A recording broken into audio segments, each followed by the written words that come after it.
janji Allah kepada orang yang berdoa. Makanya doa itu benar-benar senjata orang mukmin, melebihi senjata apapun yang dimiliki oleh seseorang. Paling dahsyat itu kalau punya doa. Jadi kalau orang yakin kepada Allah, maka dan keyakinan dia kepada Allah lebih besar daripada keyakinan dia kepada apapun, maka selama dia masih bisa berdoa kepada Allah, dia tenang. Ada masalah dikit, oh Ilahi. Ada masalah dikit, Ilahi. Ada masalah dikit, Rabbi. Terus saja. Ada masalah sepele apapun, minta ke Allah. Ada masalah apapun, minta ke Allah. Dan kata Nabi, janganlah kalian menjadi lemah dalam berdoa, karena sesungguhnya tidak akan binasa seseorang selama dia masih berdoa kepada Allah. Itu hadis Nabi dari Aisyah. Janganlah kalian menjadi lemah dalam berdoa, artinya jadi pundung, jadi putus asa dalam berdoa, karena tidak akan binasa seseorang selama dia masih berdoa kepada Allah Subhanahu wa ta'ala. Jadi kalau kita masih terus mengharap dan meminta kepada Allah, kita nggak akan binasa, kita nggak akan kalah, kita nggak akan rugi. Dan kata para ulama, segala sesuatu di dunia ini akan pergi dan tidak kembali. Ini clue penting nih, bisa dicatat. Segala sesuatu di dunia ini akan pergi dan tidak akan kembali kecuali doa. Dia pergi dan dia pasti akan kembali. Segala sesuatu kalau udah pergi di dunia ini nggak akan kembali lagi. Kalau pergi di sini maksudnya pergi kepada Allah. Tapi kalau doa pergi ke Allah, dia pasti akan balik lagi kepada yang meminta.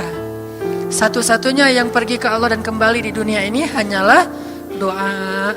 Makanya ayat ini kalau kita kasih judul adalah janji Allah kepada hambanya yang berdoa.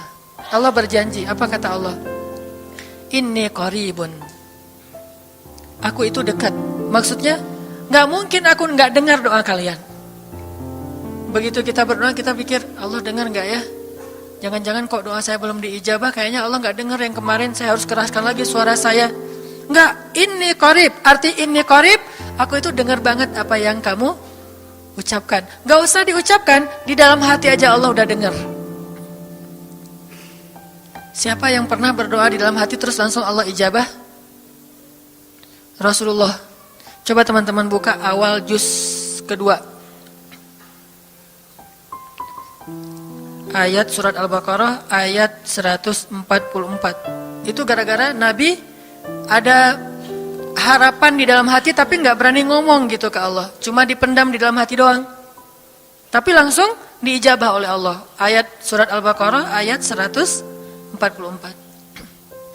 Allah berfirman, Qad nara taqalluba wajhika fis samaa فَلَنُوَلِّيَنَّكَ قِبْلَةً تَرْضَاهَا فَوَلِّ وَجْهَكَ شَطْرَ الْمَسْجِدِ الْحَرَامِ وَحَيْثُ مَا كُنْتُمْ فَوَلُّوا وُجُوهَكُمْ شَطْرَهُ وَإِنَّ الَّذِينَ أُوتُوا الْكِتَابَ لَيَعْلَمُونَ أَنَّهُ الْحَقُّ مِنْ رَبِّهِمْ وَمَا اللَّهُ بِغَافِلٍ عَمَّا يَعْمَلُونَ. Jadi ceritanya, orang Yahudi suka menghina kaum muslimin gara-gara orang Islam kalau sholat waktu itu masih menghadap ke Al-Aqsa, Palestina. Jadi kata orang Yahudi itu, lihat orang Islam mah fake, suka niru. Kita sholat menghadap Al-Aqsa, mereka sholat menghadap Al-Aqsa. Berarti agama mereka itu adalah agama yang meniru agama kita, nggak original. Sering diperolok-olok, setiap kaum muslimin sholat dihina sama mereka. Akhirnya Nabi ngerasa sedih. Wah, gimana ya caranya? Sehingga setiap sore Nabi berdiri di suatu bukit, kemudian lihat ke langit. Cuman nggak ngomong, gini aja ke langit. Membatin. Bayangin, pernah nggak teman-teman membatin ke Allah? Ini yang harus kita coba lakukan. Belajar membatin kepada Allah. Itu romantis banget. Jadi duduk sendiri. Allah, ngomong gitu dalam hati. Dan yakinlah ini qarib, Allah tuh dengerin. Jangan pikir saya kayak ngomong sendiri, kayak orang kurang waras. Enggak, Allah itu mendengar. Jadi kita batin aja sama Allah, ngomong dalam hati, ya Allah, saya tuh lagi gini, ada masalah. Ngomong dalam hati kita, please Allah, please, gitu ya. Nah, itu kalau kita membatin, inni qaribun wa asirru qaulakum aw ijharu bih innahu alimun bidzatis sudur. Jadi Nabi nggak enak mau ngomong, ya Allah, tolong dong pindahin kiblat dari Masjidil Aqsa ke Masjidil Haram. Soalnya daripada dikata-katain melulu sama orang Yahudi, mau ngomong kayak gitu tuh nggak enak sama Allah. Malu Rasul ke Allah. Masa kiblat aja minta dipindahin. Akhirnya Nabi cuma ngelihat ke langit aja tiap hari.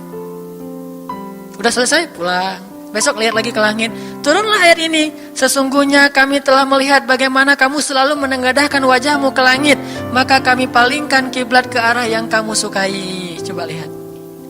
Turun wahyu untuk merespon doa Nabi yang bahkan belum diverbalkan. Belum diucapkan dengan kata-kata, tapi Allah udah ngerespon. Gimana caranya biar kita bisa kayak gitu? Lihat seorang cewek cantik, kayaknya kerudungnya soleha gitu ya. Kuliahnya di UIN misalnya. Atau di pesantren mana gitu. Ternyata pas kita tanya-tanya ke teman-teman kita, oh dia tuh lagi belajar Al-Quran di masjid. Sekarang lagi hijrah banget. Bahkan udah hafal juz amma, juz 30, Masya Allah. Terus dalam hati, aduh, ini kayaknya cocok menjadi ibu bagi anak-anak saya. Wih. Tapi dalam hati kan gak berani ngomong nih. Tiba-tiba dapat berita, dia masih jomblo juga loh, belum ada apa-apa, gak ada ikatan sama siapa-siapa. Oh gitu, membatin lagi, ya Allah, bisa gak ya saya datang ke rumah dia. Tiba-tiba kita ngelewat, ketemu dia lagi benerin motor, lagi parkir motor depan rumah dia. Si Neng itu ternyata rumahnya di sini. Ternyata tetangga. Ada aja jalan tuh Allah mempertemukan. Allah tahu isi hati kita. Bisa nggak caranya sespontan itu? Gampang. Pengen sesuatu, Allah kasih. Padahal kita belum minta. Ini kan keajaiban doa nih. Cuman kita seringnya ngerasa udah minta berkali-kali kok nggak dikasih-kasih. Kita belajar sekarang. Rasul nggak usah minta pakai verbal, cuman membatin doang dalam hati, Allah udah ngasih. Pernah nggak teman-teman ngerasa kayak gitu? Ada kepengen sesuatu, tiba-tiba terwujud. Pernah kan? Tapi kepengennya yang baik-baik. Pengen misalnya, aduh, saya pengen banget umroh. Cuman mau ngomong kayak gitu mah, saya mah orangnya kayaknya nggak mungkin bisa umroh kalau ngandalin harta. Orangnya nggak mampu, kerjanya juga pas-pasan. Gimana mau umroh untuk makan aja susah. Tapi pengen banget dalam hati kita. Dan itu rindunya tuh rindu banget. Setiap kali ngelihat video atau tayangan di TV tentang umroh dan haji, menitikkan air mata. Saking kangennya ke Baitullah. Allah tahu itu dalam hati kita. Tiba-tiba ada jalan. Ada aja jalannya. Dan bisa dikasih sedekah, bisa juga hadiah, bisa juga door prize, bisa juga macam-macam. Pokoknya ada jalan aja, tiba-tiba bisa umroh. Dan saya sering banget membawa orang umroh. Di antara jamaah itu selalu ada 1 atau 2 orang yang umrohnya itu miracle, keajaiban dari Allah. Ketika saya cari tahu alasannya apa, ternyata emang dia dari dulu pengen banget umroh. Cuman gak bisa ngandelin hartanya, Allah kasih jalan yang lain. Bukankah Allah itu memampukan yang diundang, bukan mengundang yang mampu? Kan itu yang sering kita dengar kan? Allah tidak mengundang yang mampu, tetapi memampukan yang diundang. Kalau udah Allah undang, pasti mampu. Kalau Allah nggak ngundang, walaupun dia mampu nggak akan bisa. Jadi Allah bukan mengundang yang mampu, tetapi memampukan yang diundang. Sehingga kita kalau hati kita kayaknya pantas diundang, Allah undang tuh. Begitu juga dalam urusan rezeki. Aduh, saya pengen kerjaan yang kerjaannya itu lebih halal, lebih nyaman, bisa sholat berjamaah tepat waktu, ada waktu juga buat keluarga, bisa juga berdakwah ke teman-teman. Akhirnya membatin kita itu karena kuat banget, Allah wujudkan. Ini artinya Allah qaribun, Allah maha dekat. Sehingga kalau kita pengen doa kita itu powerful, belajar dari as-siqah billah. Tips pertama adalah as-siqah billah. Percaya deh sama Allah.